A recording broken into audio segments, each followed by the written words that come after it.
Hello everyone, welcome back to my channel. For today's video, we're going to be doing a trend that has been going all over social media very recently. If you guys have not seen this trend already, it actually has been brought back from a few years back. I actually did a video on a different version of this type of design years ago, and I do not recommend for you guys to go and watch that video. It's like a really old quality, terrible video that I did, but we're going to be doing the modern version of that. I cannot credit the content creator that made this design come back because I honestly do not know who it is.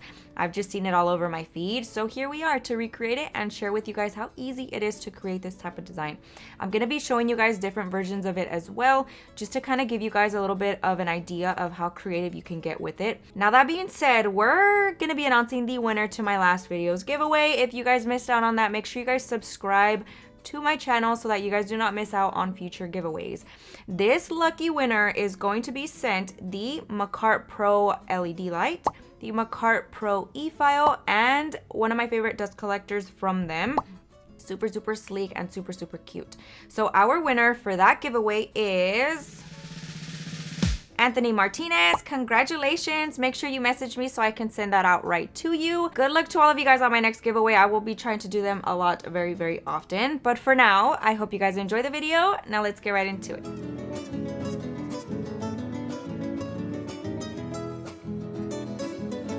Getting right into today's video, we're going to be starting off by prepping my practice hand. Here I am using the Veeda Bella practice hand. We're going to be going in and just applying some press-on nails on my practice hand because I'm going to be just simply doing the nail art portion for you guys for today. So I'm using these really long press-on type nails from Amazon. Everything will be linked down below along with any discount codes that I may have for any of the products that I'm using for today's video. But I'm just applying them here using my easy tape from our website. So I'm going to go in and apply those. It's not super stable because the tips are slightly curved and the natural nail of the practice hand is a little bit more on the flat side, so just beware if you guys are trying this method. It's not going to be as stable as if you use extensions on the press-on nail portion. So I'm going to be going in and just filing the tip. They are perfectly shaped in my opinion. They are pre-shaped in the coffin shape and I really like it. Just the tip tends to be kind of rounded for my liking, so I'm just going in with my hand file and filing that, making sure that it's nice and straight.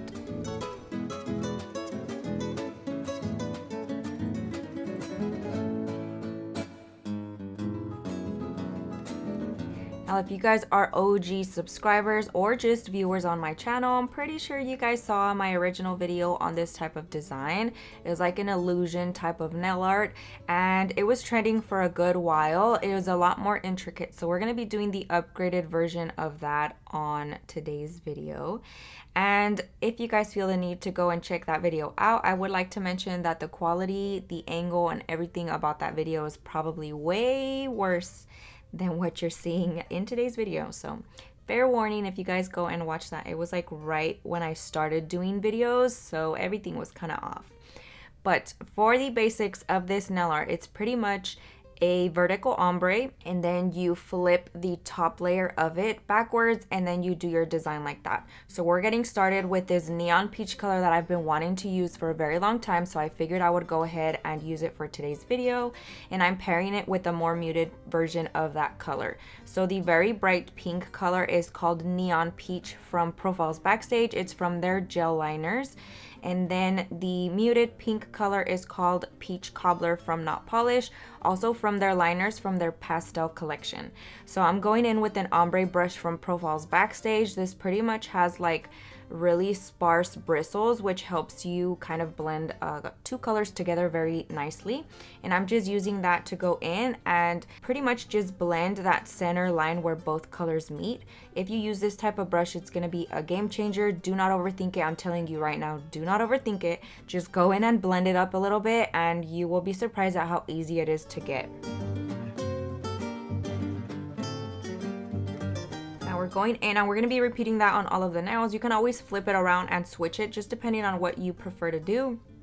But I'm just going to go ahead and do the same base ombre on all of the nails, starting with the neon color on the right and then the lighter color on to the left side of the nail. So I'm just gonna pretty much do the same thing. Again, do not overthink it when you're doing the ombre. I've seen a ton of people also use just their brush that they're using to apply the color to blend the two colors, but I personally feel like the ombre brush helps me a little bit to not overthink it and just go in and blend the two colors together.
Now these colors that I chose are extremely opaque. However, I feel like I wanted it to be a little extra opaque. So I'm going in with the second layer and you're doing the exact same process.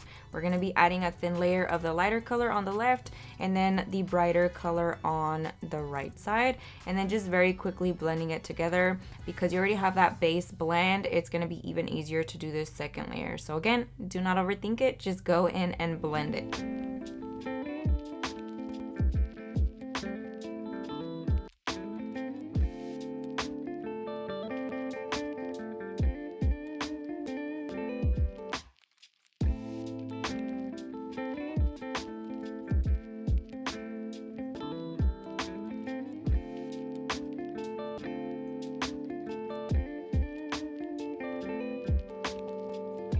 And then as always, I always recommend to cure in the light whenever you feel it is necessary. Once I went in with the second layer, I went in and cured that as well.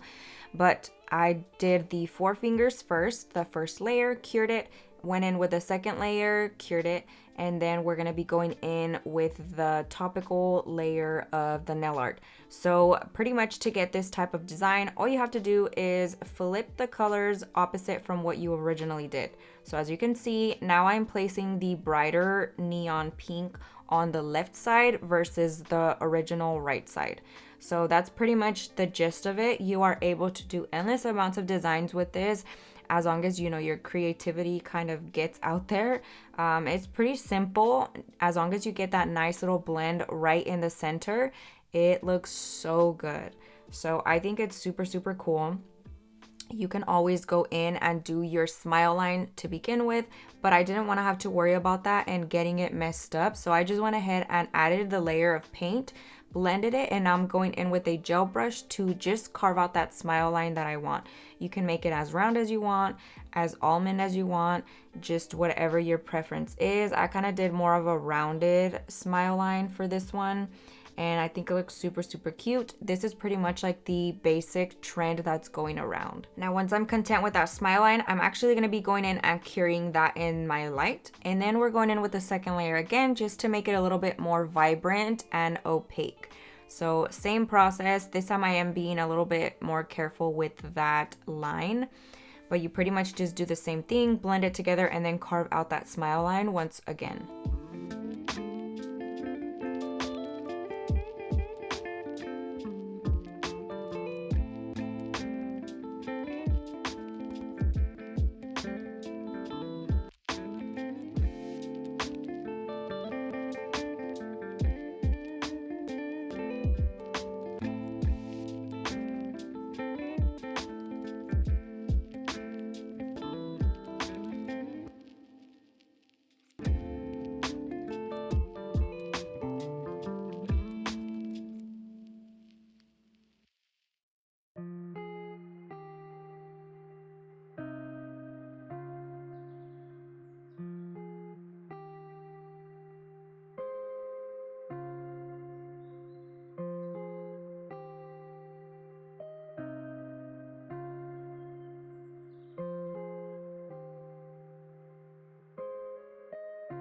Now for the middle finger, we're going to be doing like a very thick diagonal line down towards the tip up from the cuticle area. So I'm starting off again with a brighter color on the light color and then working my way down towards the tip using the lighter color, blending it very quickly together. And again, I'm using my gel brush for this. I feel like the bristles on it are a little bit more stiff, so it helps me smoothly carve out whatever design or line that I'm trying to do.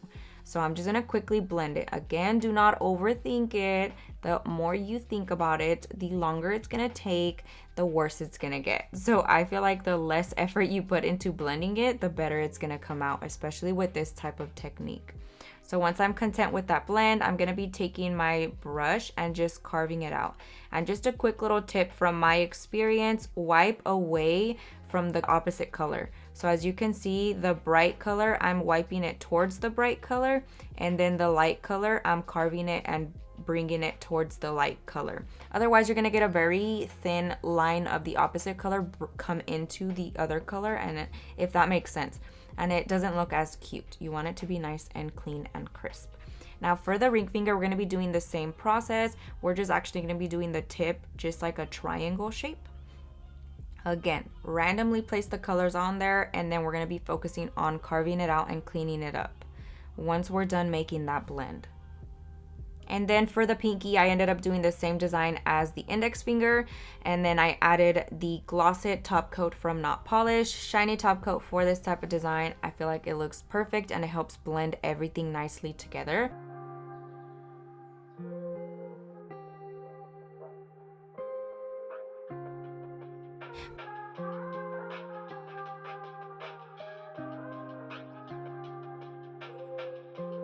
But that pretty much concludes today's video. Let me know what you guys think down below. Thank you guys so much for watching. I hope you enjoyed it. I hope you learned a ton, and I'll see you guys next time.